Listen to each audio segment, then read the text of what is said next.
Film की शुरुआत में एक छोटा बच्चा है जो अनाथ है। उसने एक दुख भरी जिंदगी शुरू कर दी थी। फिर वह अपनी दादी के पास आता है। वह है हीरो बॉय, लेकिन अपने माता पिता को याद करके वह अक्सर उदास रहता था। उसकी माँ बहुत स्नेही और दयालु थी। वह हमेशा हीरो बॉय की अच्छी देखभाल करती थी। उसकी दादी कहती हैं, मैं तुम्हारे लिए एक पालतू लाऊंगी, इसके साथ खेलो, इसे अपना दोस्त बनाओ और अपने सारे राज इसके साथ साझा करो। कुछ ही हफ्तों में दादी उसे एक चूहा देती है। यह चूहा हीरो बॉय को बहुत खुश कर देता है। वह अपना ज्यादातर समय इसी के साथ बिताता है। वह हमेशा कहता, दादी, चूहे अपनी जिंदगी बहुत मजे से जीते हैं, वे कूदते हैं और अपने पिंजरों में खेलते हैं। एक दिन हीरो बॉय अपने कमरे में उसी चूहे के साथ खेल रहा होता है। बाहर एक जादूगरनी उसे घूर रही होती है। उसकी नजर अजीब थी। इसी समय हीरो बॉय की दादी की तबीयत बिगड़ जाती है। थोड़े समय बाद वह ठीक हो जाती है और कहती हैं, आओ बेटा, चलो बाहर चलते हैं। फिर वे दोनों खरीदारी के लिए किसी दुकान की ओर जाते हैं। जब हीरो बॉय थोड़ी दूर जाता है, एक महिला उसके पास आती है। वह वास्तव में वही जादूगरनी होती है और उसे चॉकलेट देती है। वह कहती है, प्यारे बच्चे, यहाँ आओ। वह उसे मोहित करने की कोशिश कर रही थी। उसके पास एक रहस्यमय सांप भी था। इसी बीच दादी उसे पुकारती हैं। हीरो बॉय देखता है और दादी की तरफ दौड़ता है, जिससे जादूगरनी तुरंत वहां से गायब हो जाती है। हीरो बॉय दादी को बताता है, दादी, वह महिला दुकान में मुझसे अजीब बातें कर रही थी और मुझे चॉकलेट जबरदस्ती दे रही थी। उसके साथ एक सांप भी था। दादी कहती है, बेटा, वह जादूगरनी थी।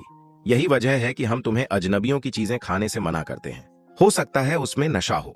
और सबसे महत्वपूर्ण बात, जादूगरनी की चीज क्यों लेना चाहते हो? वह तुम्हें बहकाकर कुछ भी कर सकती है। दादी अपनी कहानी आगे बताते हुए कहती हैं, जब मैं लगभग 10 साल की थी, तब मेरी भी एक बहुत अच्छी दोस्त थी। एक दिन हम दोनों कहीं जा रहे थे। रास्ते में चलते चलते अचानक मेरी दोस्त गायब हो गई। तभी मैंने देखा कि एक अजीब सी औरत उसे चॉकलेट दे रही थी। बाद में मुझे समझ आया कि वह कोई साधारण औरत नहीं बल्कि एक जादूगरनी थी। मैं तुरंत अपनी दोस्त को वहाँ से लेकर चली आई। लेकिन अगले ही दिन जब मेरी माँ मेरे बाल बना रही थी, तब मेरी वही दोस्त अचानक मेरी आंखों के सामने एक मुर्गी में बदल गई। हमें समझ आ गया कि उस जादूगरनी ने उसे श्राप दे दिया था। शायद उस चॉकलेट में कोई जादुई चीज थी जिसे उसने खा लिया था। उसी दिन से मैंने तय कर लिया कि मैं हमेशा जादूगरनियों से दूर रहूंगी। फिर दादी हीरो बॉय से कहती हैं, बेटा, अगर कभी कोई अजनबी तुम्हें कुछ खाने को दे तो उसे कभी मत लेना, और अगर कोई अजीब इंसान तुम्हारे पास आए तो तुरंत मुझे बताना। हमें जल्द ही यह जगह छोड़नी होगी, क्योंकि लगता है कि जादूगरनियों की नजर हमारे घर पर पड़ चुकी है और वे सबसे पहले गरीब और कमजोर लोगों को निशाना बनाती हैं। उनके घर से थोड़ी दूरी पर एक बड़ा होटल था। उस होटल में दादी की एक रिश्तेदार काम करती थी, जो वहाँ की एग्जीक्यूटिव शेफ थी। उसकी होटल के मैनेजर से भी अच्छी पहचान थी। दादी ने उससे बात करके उस होटल में अपने लिए एक छोटा सा कमरा बुक करवा लिया। होटल का मैनेजर भी बहुत अच्छा और दयालु इंसान था। अब दोनों उस होटल में रहने लगे। वहाँ उन्हें कहीं भी आने जाने की पूरी आजादी थी। एक दिन अचानक बहुत सारी महिलाएं उस होटल में आने लगती हैं। असल में वे सभी वहाँ एक गुप्त सभा करने आई थीं। पहली नजर में वे सभी बहुत आधुनिक और स्टाइलिश लगती हैं, लेकिन असल में वे सब जादूगरनियां होती हैं। वे होटल के मैनेजर के पास जाती हैं और कहती हैं, तुम जानते हो हम कौन हैं, इसलिए हमारे लिए एक बड़ा हॉल तैयार करो जहां हम अपनी मीटिंग कर सकें। उनका खतरनाक प्लान यह था कि वे दुनिया के सभी बच्चों को खत्म कर दें। उनकी योजना यह थी कि वे बच्चों को जादुई फार्मूला मिली हुई चॉकलेट देंगी। जैसे ही कोई बच्चा वह चॉकलेट खाएगा, वह तुरंत किसी जानवर में बदल जाएगा। धीरे धीरे रात हो जाती है। बाहर बारिश हो रही होती है और होटल के कमरे में हीरो बॉय अपनी दादी के साथ बैठा होता है। तभी हीरो बॉय दादी से पूछता है, दादी, जादूगरनियां दिखने में कैसी होती हैं? दादी उसे बताती हैं, जादूगरनियों की उंगलियां बहुत लंबी होती हैं और उनके नाखून बेहद गंदे होते हैं। इसी वजह से वे हमेशा दस्ताने पहनती हैं। वे पूरी तरह गंजे होती हैं, इसलिए सिर पर विग या बड़ी टोपी पहनती हैं। ये सब सुनकर हीरो बॉय बहुत डर जाता है। लेकिन रात बीत जाती है और आखिरकार सुबह हो जाती है। सुबह हीरो बॉय थोड़ा उदास होता है, इसीलिए वह अपना पालतू चूहा लेकर होटल के बड़े हॉल में खेलने चला जाता है। लेकिन उसी समय सारी जादूगरनियां भी अपनी मीटिंग के लिए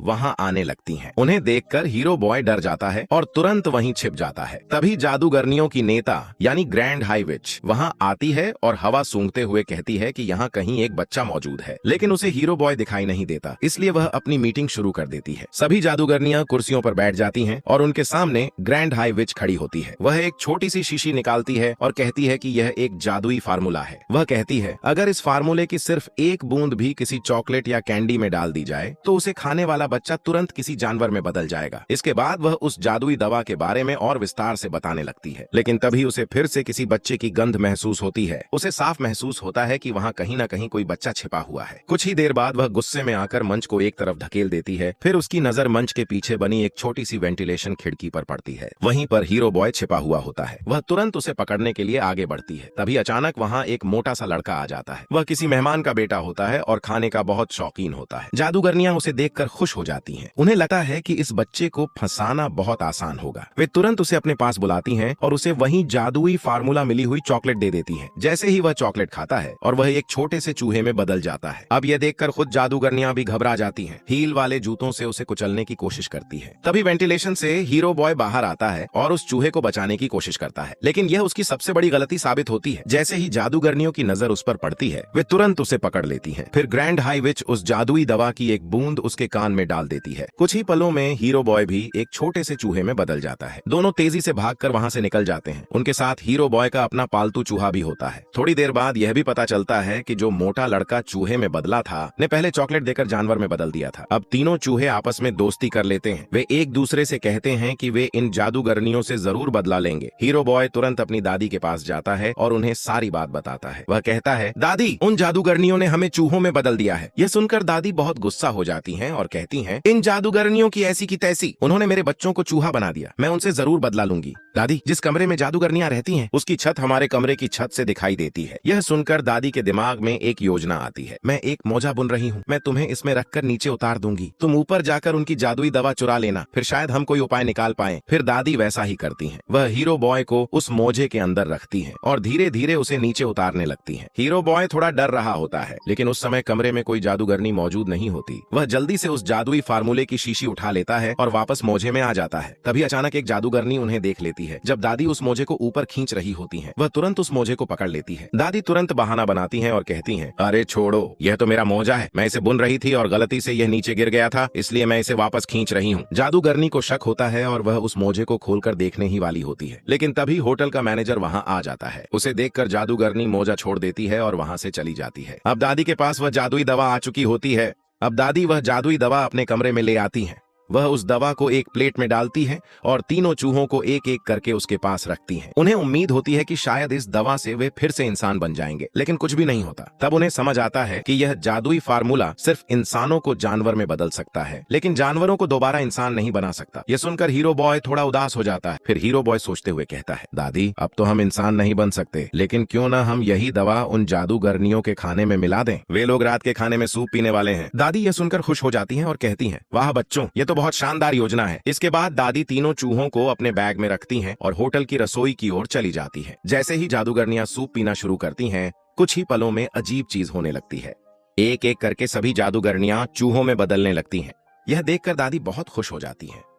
होटल के कर्मचारी भी घबरा जाते हैं और उन चूहों को मारने लगते हैं, लेकिन एक समस्या अभी बाकी होती है।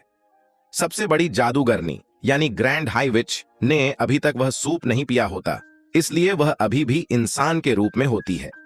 अब तीनों चूहे मिलकर एक चाल चलते हैं। वे चुपके से जाकर एक जाल लगाते हैं और उस जादूगरनी की उंगली उसमें फंसा देते हैं। दर्द से वह जोर जोर से चिल्लाने लगती है। इसी मौके का फायदा उठाकर वे उसके मुंह में वह जादुई दवा डाल देते हैं। कुछ ही सेकंड में वह भी एक चूहे में बदल जाती है, लेकिन बाकी चूहों से काफी बड़ी। अब वे उसे एक कांच के गिलास में बंद कर देते हैं। इसके बाद दादी उस गिलास के सामने एक बिल्ली बैठा देती है। अब यह बिल्ली चाहे तो उस चूहे को खा सकती है या मार सकती है। इस तरह सबसे खतरनाक जादूगरनी का भी अंत हो जाता है। अब दादी बहुत खुश होती हैं।